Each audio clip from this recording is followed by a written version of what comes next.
C'est les soldes sur le PEA. Aujourd'hui, je vous présente une entreprise qui s'appelle Betsson AB, cotée sur le Nasdaq de Stockholm. Mais alors, Betsson AB, c'est quoi? Eh ben, c'est super simple, c'est une boîte de casino et de paris en ligne. Donc, je pense que vous connaissez sûrement Evolution AB, qui est aussi cotée sur le Nasdaq de Stockholm et qui fait exactement la même chose. Mais je vais vous expliquer pourquoi. Dans cette vidéo, est-ce que Betsson AB est beaucoup plus intéressante aujourd'hui qu'Evolution. Donc on est sur le Wikipédia, on voit qu'effectivement c'est une compagnie de jeux en ligne dont le siège est à Malte et qui appartient à la compagnie publique OMX listée Betsson AB. Elle propose un poker en ligne, un casino en ligne et des cartes de grattage et puis de paris sportifs. Vous voyez que le développement technique commence en 2001, en 2005 elle attend plus de 100 000 clients enregistrés, en 2006 plus de 400 000 clients, en hiver 2008, elle atteint le million de clients. On voit qu'ensuite, on se poursuit en se diversifiant géographiquement, en allant toucher l'Amérique du Nord. Et ensuite, on a assez peu d'informations sur Wikipédia. Et ça, c'est quelque chose sur lequel vous devriez faire attention. Toutes les entreprises, malgré leur taille, qui sont pas suivies, présentent un potentiel à la hausse beaucoup plus important. Je pense que vous pouvez le savoir. Une fois arrivé sur le cours de Betsson, on comprend ce qui se passe. Donc on voit que le PER moyen, en tout cas, sur la dernière année, avait pu obtenir 12 fois les bénéfices. Et aujourd'hui, malgré un plus haut retrouvé en août 2023, on atteint seulement 8 fois les bénéfices de cette année. Donc on va essayer de comprendre pourquoi. Parce que si on regarde simplement Evolution AB, on voit que la croissance est très importante du cours de l'action. On la voit arriver à des sommets avec un PER à peu près à 88. Et aujourd'hui, c'est-à-dire pratiquement au même cours, on est à 22 fois les bénéfices. Pourquoi? Parce qu'il y a une croissance extrêmement élevée sur ce genre de compagnie. Aujourd'hui, Evolution AB pèse 28 milliards d'euros. Si on regarde la croissance de son chiffre d'affaires, on voit qu'effectivement, on est sur des très très gros pourcentages et des marges qui continuent d'augmenter. Vous le voyez à ce niveau-là, un revenu total de 20 et un revenu net de 12. Donc effectivement, ça a l'air incroyable. On voit que les dépenses d'exploitation sont beaucoup plus comptées dans les coûts des marchandises. En tout cas, c'est ce qu'on voit sur Evolution AB. Et quand on se rend sur le graphique ici de Betsson, on voit que ça a l'air d'être un petit peu différent. On voit quand même qu'on a une très bonne croissance sur les dernières années, sauf en 2019.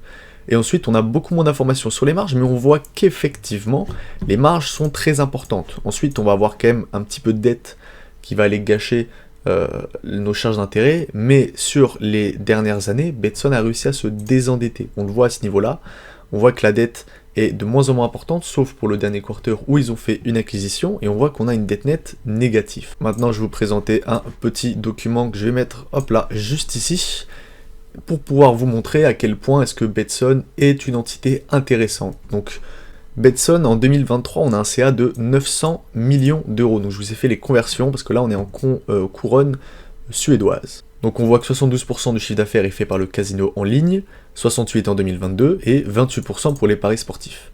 Si on regarde son score de crédit AA, on a une dette nette de moins 59 millions aujourd'hui. Donc on parle en millions d'euros. On a une marge brute qui s'établit aux alentours de 66% et des marges nettes aux alentours de 20%. Donc ça aussi, c'est des informations bonnes à prendre en compte. Une entreprise qui arrive à avoir une très bonne croissance de son chiffre d'affaires tout en gardant des marges aussi importantes, voire des marges en croissance, c'est là que c'est important. Low CAPEX, j'ai noté 3 millions de la croissance et 3 millions de la maintenance. Donc ça, c'était pour, en tout cas, les informations que nous avait données au début d'année et qui se sont vérifiées donc au quatrième trimestre lors du conference call. Si on regarde effectivement ce qui se passe dans le cash flow à ce niveau-là, on va pouvoir aller, hop là, regarder, et donc on regarde cash liées aux activités d'investissement, et vous allez voir que en moyenne, on le voit là sur les derniers trimestres, on va utiliser entre 10 et 20% de notre cash pour la dépense d'investissement. Donc effectivement, c'est très bas. Maintenant, là, on est seulement sur les activités semestrielles. Après, je vous montrerai les bilans annuels. Ensuite, on note une forte croissance en Europe des casinos en ligne, plus important que les paris sportifs. Donc là, on parle, voilà, CF, je vous ai montré, 26% du CA en 2023 contre seulement 8% en 2022. On parle de toute croissance. Relais du pari sportif. CF, 46% en 2022 quand les casinos en ligne faisaient 8, moins 5 en 2023 par rapport à 26 en 2023 pour le casino. Et donc j'ai noté effet Coupe du Monde, étant donné qu'en 2022, la Coupe du Monde avait amené beaucoup de paris. Et c'est là que c'est extrêmement important de se rendre compte que après une augmentation de 40%, suite à un événement sportif exceptionnel, on va seulement avoir un moins 5% des revenus. Et ensuite, on parle des revenus réels, c'est-à-dire pas de l'argent joué. C'est là que ça va être important et vous allez comprendre la différence. Ensuite, on va pouvoir voir plus de 20 brands différents en B2C et en B2B. Donc on a BetSafe, Casino Euro, Super Casino, etc. Je vous montrerai ça un petit peu plus tard. Et la première licence en casino en ligne en 2004 avec Malte. En 2022, plus de 20 pays. Et en 2023, la Belgique accorde la licence A+. Donc là, ça va être une bonne information qu'on va pouvoir aller regarder juste ici, dans le rapport annuel. La première chose qui nous parle dans le rapport annuel, c'est évidemment la taille du marché. Et donc on voit qu'en moyenne, le Global Online Gaming Market de 2018 à 2028 continuerait d'avoir une croissance exceptionnelle sur ce genre de marché. Donc aujourd'hui, avec plus de 11% de croissance annuelle de leur chiffre d'affaires en moyenne, ils surperforment largement leur indice. Pareil pour Evolution AB. Donc déjà, c'est une bonne information à prendre en compte. Là, on voit à ce niveau-là toutes les productions qu'ils ont. Donc je vous l'ai montré, Casino Euro, Betson, BetSafe et Betson par exemple, qui est arrivé en 2023 en France. Donc justement, personnellement, j'ai eu des pubs pour Twitter. C'est là que j'ai commencé à m'intéresser à cette entreprise que je ne connaissais pas et qui du coup aujourd'hui fait partie de mon portefeuille boursier. Donc on voit en moyenne qu'ils sont quand même présents, voilà, en Europe, en Afrique, en Amérique du Sud et en Amérique du Nord. Donc là on voit les revenus par produit que je vous avais montré juste avant. Ensuite on a les visions des entreprises. Qu'est-ce qui s'est passé en 2023? En bref, en février, le groupe obtient une licence pour l'Argentine. Au même moment, elle obtient 2 licences d'opérateurs et de suppliers, donc B2B et B2C, pour le Canada. En juin, elle fait l'acquisition de BetFirst Group en Europe pour 120 millions, ce qui représente quand même 10% de sa capitalisation aujourd'hui. Un nouveau strategic partnership a été listé en France en termes de casino opérateurs par le groupe Partouche. Le groupe Partouche, je vous rappelle, qui est le deuxième groupe casino en France, juste après le Casino Barrière, qui est coté d'ailleurs si vous voulez aller faire un tour. Grâce à l'acquisition de BetFirst, on a réussi à joindre les online casino games à Regulate Market en Belgique, avec l'acquisition qui nous a permis de full scale, comme on dit, d'offrir les deux supports du casino et des paris sportifs en Belgique. Donc vous voyez qu'en moyenne, voilà, ensuite on a le remboursement de certaines dettes, on propose un dividende par share qui sera financé exclusivement en rachat d'actions. Ça c'est quelque chose de très important, ça on le voit d'ailleurs dans le cash flow à ce niveau-là, donc là on va aller émettre de la dette, mais le plus important ça va être l'émission, ça va être le retrait d'actions, étant donné que c'est des entreprises qui captent très peu de croissance, comme on l'a vu, si on regarde l'évolution de la totalité du marché avec Betson et juste pris en compte Evolution AB, on voit que depuis 10 ans, on a l'impression que Betson ne fait rien du tout, c'est pour ça qu'aujourd'hui on rachète un maximum d'actions, alors que Evolution AB a beaucoup plus progressé. Donc là on voit effectivement les revenus Sportbook, etc., on a passé à 7%, comme moi je vous ai montré, moins 5%. Pourquoi? Parce que le réel revenu était de moins 5%. Donc là, on va les regarder un tout petit peu plus bas. Là, on est un petit peu dans le domaine de l'RSE, mais c'est quelque chose qu'il faut prendre en compte. Vous savez que dans ce genre de business, en tout cas les casinos en ligne, il y a un fort turnover. Donc ici, on nous parle de l'employé training. Donc les responsables gaming font une part fondamentale de Betson du business model. Tous les nouveaux employés, peu importe leur rôle, recevront une introduction à la responsabilité du jeu, et en même temps, les employés auront un contrat qui les inviteront à l'année à des Responsibility Gaming Courses, donc sûrement des courses aux responsabilités. Ce qu'il faut comprendre dans ce genre de phrase, c'est qu'ils vont accompagner leurs cadres et leurs employés, surtout parce que vu qu'il y a un fort turnover, il va falloir essayer quand même de les garder au sein de notre équipe, pour pas qu'ils deviennent fous, parce que je sais pas si vous avez déjà été sur un casino en ligne, si vous regardez des lives sur Twitch, etc., sur ce qui se passe dans le casino en ligne, vous voyez qu'effectivement, c'est très compliqué, en tout cas pour la personne qui va les distribuer les cartes, etc., ça va vraiment être un jeu de contre-la-montre, il y a beaucoup de personnes qui la regardent sur un écran, et donc c'est très compliqué pour elles. On a une bonne information aussi, Employee Age Distribution, on a beaucoup de 30 à 50 ans et un petit peu d'en dessous 30 ans. C'est aussi une bonne information à prendre en compte. Si vous avez vu les informations sur Michelin par exemple, qui est un vieux groupe, mais Evolution aussi est un vieux groupe qui a été créé il y a plus de 60 ans, on aurait pu trouver un vieillissement des cadres, etc., ou un vieillissement des employés, et ben on voit que c'est pas le cas. C'est une bonne nouvelle pour nous. Voilà, on est arrivé dans des pages assez importantes du rapport annuel. Donc on va pouvoir regarder, c'est ça qui est très très compliqué dans des boîtes, c'est que on va souvent, certaines boîtes vont donner des key ratios, donc avec tous les pourcentages en moyenne, donc return on equity, return sur le capital investi, etc. Et donc dans certaines boîtes, il n'y a pas ces informations, il faut aller les chercher à la loupe. Donc ici, on le voit à peu près, Equity Group totalisé 647 millions d'euros à la période, et un return on equity d'à peu près 18%. Voilà, donc un return on equity de 18%, sachant que dans le return on equity, on prend toujours en compte l'immobilisation incorporelle. Si l'immobilisation incorporelle est déduite du return on equity, on obtient un return on equity beaucoup plus important. Ça, c'est toujours à aller retrancher dans n'importe quelle boîte. Nous, on veut le retour sur les capitaux propres, mais les capitaux physiques, pas les capitaux immatériels. C'est-à-dire que, bon, en soi, effectivement, est-ce qu'on peut réellement prendre en compte que si je te vends quelque chose avec une marque, est-ce qu'on doit prendre en compte dans notre bilan le coût de cette marque ou pas? À vous d'aller comprendre, à vous d'aller faire vos choix. Moi, personnellement, je préfère le retour sur les capitaux employés ou le retour sur l'equity, mais seulement l'equity physique. Voilà, maintenant on tombe sur les risques et facteurs de risque. Donc qu'est-ce qui peut être les risques les plus importants à prendre en compte sur ce genre d'entreprise? Les risques de régulation, on voit qu'ils viennent en premier. Les risques de réputation, on voit que c'est les deuxièmes. Et ensuite, on va aller tomber sur des risques un petit peu plus bas. Industry and competition risk, on voit qu'à peu près, c'est savoir si est-ce que les mecs ils vont entrer dans des nouveaux marchés en B2B ou pas. Et si c'est pas le cas, peut-être qu'ils vont aller se faire grignoter des parts de marché, grignoter, comment ça s'appelle, évidemment, si vous êtes une entreprise et que vous gardez toute la chaîne de valeur en vous, donc vous gardez toute la valeur qui est créée. Si demain, vous ne continuez pas à faire des acquisitions dans le B2B, vous arrêtez de gérer vos plateformes B2B, potentiellement, on aura nos distributeurs, on aura d'autres marques, d'autres personnes qui vont aller faire... parce qu'il y a quelqu'un qui va aller gérer les comptes des joueurs, il y a quelqu'un qui dépose de l'argent, qu'est-ce qu'on en fait de cet argent, qu'est-ce qui supporte ce risque, etc. Est-ce que c'est d'autres entreprises B2B que Betson possède ou pas? En tout cas, c'est ce qu'ils essayent de nous expliquer. On le voit ici, ils continuent à travailler sur cette stratégie, et update avec tout le business environnement et essayer de délivrer. Betson est investi sur les deux, les gens et la technologie. Du succès de l'implémentation de cette stratégie, et elle est nécessaire dans la compréhension et l'expérience des besoins pour les individus qui travaillent pour ces nouveaux marchés et qui négocient des contrats avec des B2B partenaires. En même temps, les investissements pour la production de ces plateformes ont forcément besoin d'outils pour cette exécution stratégique.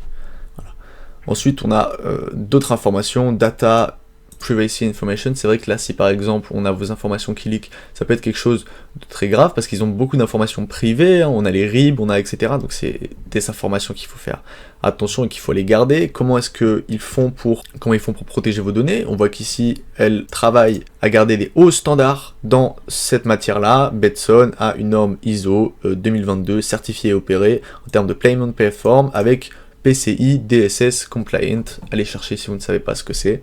Ensuite on a les risques légaux, les risques financiers, les risques dus à la taxation, et donc on voit en moyenne increased trend, ça veut dire qu'il y a possibilité que ces facteurs soient handicapants pour Betson, et on voit que le risque légal, le risque ici, compliance with existing and new laws and regulation, include licensing requirement. Betson opère dans un marché complexe national et international, régulé et constamment en évolution. En même temps, elle doit faire face à un risque de marché très sévère dans les moyens où les consommateurs, la protection des consommateurs, le gaming responsable et le marketing, etc. Il y a des mesures against money laundering, terrorist financing, etc. Donc en fait, elle doit prendre des mesures contre le financement, le blanchiment d'argent, etc. Aller surveiller un petit peu les joueurs, qu'est-ce qu'ils font, etc. Est-ce qu'ils vont aller jouer 10 000 balles, sortir 15 000 et aller l'envoyer au Guatemala, etc. C'est des informations que Betson va devoir aller chercher. Maintenant, je vais continuer avec ce que j'avais noté. Moi, on avait un service client disponible 24/7 et 1,3% des joueurs qui contactent le service client en 2022, ce qui est extrêmement faible. Ça veut dire qu'il y a une très bonne satisfaction des clients. Donc je vous avais parlé un petit peu de l'année 2023, l'année 2022 avec beaucoup d'intégration, parce que là, tout ce que je regarde là, elle est sortie du rapport annuel de 2022, là ensemble on est en train de lire celui de 2023, et après on regardera quelques autres informations. Donc il y a eu beaucoup d'intégration, augmentation de participation pouvant aller jusqu'à l'intégration dans le B2C et le B2B, c'est ce que je vous ai dit. Donc au début on a un achat de 30%, puis rachat si possibilité d'aller plus loin ou si c'est intéressant. Au Nigeria, en Colombie, au Mexique, on a eu des acquisitions, donc c'est énorme. En octobre, KickerTech Malta a été acquis pour soutenir la stratégie de croissance de B2B de Betson. Donc ça c'est ce que je vous expliquais un peu plus haut dans les facteurs de risque. La stratégie de croissance de B2B de Betson, cette acquisition permet d'élargir la base de clients du groupe et renforcer le site de paris sportifs existant grâce à des outils de trading et de modélisation avancés. Ça, c'est comment est-ce qu'on crée une cote, comment est-ce qu'on se dit par rapport à tel match, par rapport aux équipes, etc. Comment est-ce qu'on crée une cote? C'est des traders qui le font. Les sportbooks existants avec des outils de trading et de modélisation, ainsi que de nouvelles fonctionnalités pour les joueurs. Ensuite, sur 2024, on avait vu une information qui était bonne à prendre, c'était les JO et la Coupe d'Europe. Bon, ça, pas besoin d'en dire extrêmement plus. Maintenant qu'on comprend un petit peu comment ça marche, on va aller un petit peu plus bas et donc regarder effectivement les informations clés. Maintenant qu'on sait un petit peu les risques sur ce genre d'entreprise, on va aller regarder ces informations à peu près clés sur le type de business. Le PDG est présent depuis 2021, c'est ce mec-là, Pontus Lindelwall. Il a fait beaucoup d'interviews et franchement, le mec a l'air de bien connaître son métier. J'ai fait quelques recherches sur lui et voilà, vous regardez, il a des bonnes qualifications, le mec ça fait un moment qu'il est là, vous voyez, membre de la direction de Betson de 2011 à 2018, chairman on the board de 2011 à 2015, 2016 à 2017, etc. Et il est employé par le groupe depuis 1991, donc c'est toujours des bonnes informations à prendre en compte. Et là après on voit à peu près holding in Betson, il possède un petit peu 1 million de shares A, 800 000 de shares B, il a des call options, etc. Et ensuite on voit à peu près combien est-ce qu'il perçoit en termes de revenus. Voilà, maintenant on tombe sur le 5-year summary. À peu près là on est en euros. Donc quand il faudra le regarder en couronne suédoise, on fera la conversion. Donc c'est super simple, on regarde à peu près le revenu. Et on voit que pas une seule année depuis 2019, le revenu a été décroissant. Donc on passe de 488 millions à 948 millions. Le gross profit fait x2. Ensuite on a l'operating income qui lui fait x3. Et le profit loss before tax, on est pareil, on est sur un x3, donc c'est très bon pour nous. On voit que pareil, total d'assets qui augmente, property, plant and equipment, on voit que c'est très très bas. On voit qu'on a réellement beaucoup d'intangibles fixed assets. Donc quand on va aller regarder le retour sur les capitaux propres, il faut vraiment aller le prendre en compte. On n'a que de l'intangible. Après, est-ce que l'intangible, on le déprécie ou pas? Faudra aller regarder un petit peu dans le cash lié aux opérations. Je pense qu'on peut peut-être le retrouver directement à ce niveau-là. Dans la dépréciation et amortissement, on voit en moyenne. Voilà. Donc on voit qu'effectivement, ce qu'on déprécie le plus, c'est donc l'amortissement des actifs immatériels. On voit que c'est d'ailleurs très important. Qu'on va aller, c'est pour ça que le cash flow d'ailleurs est aussi bon, hein, parce que vous le regardez dedans, on a quand même beaucoup de dépréciation et amortissement, et c'est que l'immatériel. Donc c'est extrêmement bon pour nous, parce que de toute façon, le compte de résultat, on s'en moque. Nous, ce qui nous intéresse réellement, c'est le flux de trésorerie. Si vous êtes un investisseur, vous le savez. Si vous avez l'habitude de regarder mes vidéos, vous le savez aussi. On voit après quelques provisions qui partent, shareholder equity qui continue d'augmenter, et donc là on a le cash lié aux activités d'opération qui passe de 100 millions à 230 millions. On voit à peu près combien est-ce qu'on investit en moyenne. Donc là on a investi 159 millions, pourquoi? Parce qu'on a certaines acquisitions qu'on avait pu le voir. Ensuite on voit les revenus, etc. Et donc là en bas on voit les pourcentages. Donc on a une marge brute qui stagne à peu près, on a une marge EBITDA qui continue de croître, on a une marge opérationnelle qui pareil continue de croître, et donc on voit le return on equity qui augmente, return on capital employed pareil qui augmente, et net debt sur EBITDA, on voit que maintenant on a même du cash net. SBC, donc Stock Based Compensation, on voit qu'aussi en moyenne l'entreprise donc commence de plus en plus à racheter ses actions, parce qu'elle voit qu'elle est décotée, elle s'assoit quand même sur une certaine montagne de cash, c'est à peu près 0,3 ou 0,4 la capi, donc c'est quand même, c'est pas mal quoi. Franchement 600 millions de cash pour une capi à 1,5 si je me trompe pas, 1,4 la capi, et on a 600 millions en liquidité, donc ouais, on a pratiquement la moitié de la capitalisation en liquidité.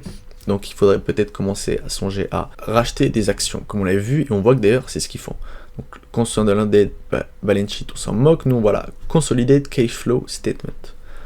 Operation Activities, donc là on a le profit avant les taxes, on récupère notre dépréciation. Je ne sais pas si on prend en compte la norme IFRS pour ce consolidated balance sheet, on va essayer de le regarder ensemble. Donc on a une dépréciation de 52 millions, Share Based Remuneration, donc augmentation d'actions pour 1,6 million en moyenne, et ensuite on a les taxes. Donc les taxes, il faudra regarder en pourcentage, mais donc ensuite, Cash from Operation Activities, on arrive à 235. Ensuite, on a change en working capital en moyenne, donc voilà, on tombe sur encore un petit peu moins, c'est pas très grave. Acquisition d'actions, donc share of services company, 109 millions dans le rachat d'actions, donc c'est extrêmement bon. Acquisition of property plant, 3 millions, c'est rien du tout. Acquisition de intangible fixed asset, 38 millions, on continue l'acquisition d'entreprises, et c'est toujours des entreprises qui sont très peu en actifs, donc vu qu'on déprécie énormément, on tombe sur un balance sheet qui même, vu qu'on continue de faire des acquisitions, qui continue de monter, et pourtant on le déprécie à chaque fois, donc le retour sur l'equity sera de plus en plus important sur ce genre de compagnie. Donc je vais vous remettre un petit peu sur le 5-year summary, et donc on va aller regarder celui de 2018, pour aller un petit peu comparer les taux de croissance sur ce genre d'entreprise. Voilà, donc là on regarde aussi, et ben on a la même information de 2014 à 2018, on a un chiffre d'affaires qui ne baisse pas du tout. On a un gross profit qui fait pratiquement x2. On a un operating income qui fait un petit peu moins quand même, qui fait 1 fois 1,3, peut-être trentaine de pourcents, une quarantaine de pourcents. Et income after tax, hop là, on augmente de 300 millions, donc c'est pareil, on prend un petit peu 40 ou peut-être 50% en moyenne, donc 10% par an, ce qui est assez bon. Et donc on voit quand même que la croissance s'est nettement améliorée sur les dernières années. Sur les 5 dernières années, on a pu avoir un x2 en gross profit et un x3 en operating income, alors qu'ici, on a eu un petit peu moins d'un x2 en gross profit, donc un 80%, et ici, on a eu à peu près un 50%. Il faut se rendre compte, hein, c'est quand même assez bon de base, mais aujourd'hui, on voit que la croissance s'améliore sur ce genre d'entreprise. C'est toujours aussi bon pour nous, même si elle devient de plus en plus grosse, et ben sa croissance est de plus en plus élevée. Donc ça, c'est bon pour nous. Ensuite, on va aller regarder en bas les informations ici. On voit que la grosse margin passe de 73 à 71 et nous, on était descendu ici à 66. Alors après, il y a des effets de change aussi qu'il faut prendre en compte, mais bon. La marge EBITDA qui passe de 31 à 27 et ici qui passe de 23 à qui revient à 27. Operating margin qui passe de 27 à 22 et qui reste aujourd'hui toujours à 22. Je pense qu'il doit avoir des effets de change parce que c'est pas du tout les mêmes. Profit margin, return on equity, 26, 20, etc. On tombe sur 25, en tout cas pour cette année. Donc ce qu'il faut se dire, c'est que c'est une entreprise qui arrive continuellement à la croissance. Alors, est-ce que à ces endroits-là, il faudrait aller regarder un petit peu le cash flow statement pour voir à peu près. Donc là, on a la dépréciation, ça ne nous intéresse pas. Achat, on est toujours dans de l'intangible. Après, property plant, on voit quand même qu'on avait 5 millions. Comparé à aujourd'hui, on n'investit plus que 3, ça veut dire que finalement, pour avoir une croissance toujours aussi importante, après on a quand même un résultat sur le cash investi qui est assez bon. Alors est-ce qu'après on prend en compte seulement le cash investi au niveau physique ou est-ce qu'on prend aussi le cash autre, je ne sais pas. En tout cas, une fois en ayant vu ça, on peut se dire qu'on est sur une entreprise qui a une très bonne croissance, et qu'est-ce que pensent les analystes? On pourrait continuer d'avoir une croissance exceptionnelle sur les prochaines années, qui aujourd'hui vous donnerait à peu près 18 sur 108, à peu près 17% de rendement sur les bénéfices nets. Ensuite, si on prend en compte seulement le Consolidated Cash Flow Statement, c'est-à-dire en moyenne qu'il va nous rester, on voit, donc on a investi ici 33 plus 4, donc on arrive à, 38 plus 3, on arrive à peu près à 41, donc il nous reste 230 moins 41, il nous reste 190 millions. Qu'est-ce qu'on fait avec les 190 millions? Donc prenant en compte que, à part l'acquisition Property Plant et Pay Earned Out, qui sont des investissements basiques, donc c'est-à-dire moins 10 millions, il nous reste 220 millions. Avec les 220 millions, qu'est-ce qu'on fait? On voit qu'il y a une achat d'entreprise pour 150. Donc ensuite, il va nous rester 70 millions. Avec les 70 millions, qu'est-ce qu'on fait? Ah, déjà, il faut prendre en compte qu'il y a une lease payment. Et donc ça, c'est la norme IFRS, c'est-à-dire ce que ça coûte de payer tout ce qu'on a loué. Donc 6 millions, bah, franchement, c'est pas énorme. Donc on va le mettre ici, 10 plus 8, donc voilà, on a 20. Donc il nous reste 210 millions. Ensuite, on fait une achat d'entreprise pour 150 millions. Donc il nous reste 60 millions. Avec les 60 millions, on va aller racheter nos actions pour 60 millions. Ensuite, on va aller rembourser un petit prêt. Et ici, on voit qu'on émet 73 millions de dettes. Bah, évidemment, qu'on lève 73 millions de dettes, et ben on récupère 71 millions en liquidité. Donc je pense qu'ils ont préféré émettre de la dette pour aller payer l'entreprise plutôt que simplement utiliser les liquidités. Mais donc on voit que, en moyenne, si on prend beaucoup plus ces informations-là, c'est-à-dire que si on ne prenait pas en compte l'acquisition de l'entreprise, 210 millions, qu'on multiplie par 11, donc on arrive en montant de couronne suédoise du free cash flow, qu'on va aller diviser par le nombre de shares qu'on va pouvoir aller trouver sur l'entreprise. Donc on est à peu près sur 121 millions. On va aller plutôt même aller les regarder directement ici. Voilà, nombre de shares outstanding, on est à peu près sur 137 millions. Divisé par 137 millions, on tombe sur 16,86 couronnes suédoises par action aujourd'hui. C'est-à-dire que seulement sur votre coût d'acquisition, 16,86 divisé par 108, seulement sur votre coût d'acquisition, vous avez un rendement de 15%, sans croissance. Ça veut dire uniquement avec le cash qu'on a fait aujourd'hui. Ça veut dire que si on continue à avoir ce cash-là, juste si on n'a pas de croissance, vous avez un rendement de 15%. Donc rendez-vous compte à quel point ça peut être intéressant d'aller chercher des small caps sur la côte. Voilà. Si vous appréciez ce genre de vidéo et vous en voulez plus, n'hésitez pas à me le faire savoir en mettant un like, en vous abonnant à la chaîne, ça me ferait extrêmement plaisir et ça m'aide beaucoup pour le référencement, surtout ce genre de vidéos qui durent plus de 20 minutes, qui sont assez indigestes. J'espère que vous l'avez apprécié. C'était Max et moi je vous dis à bientôt.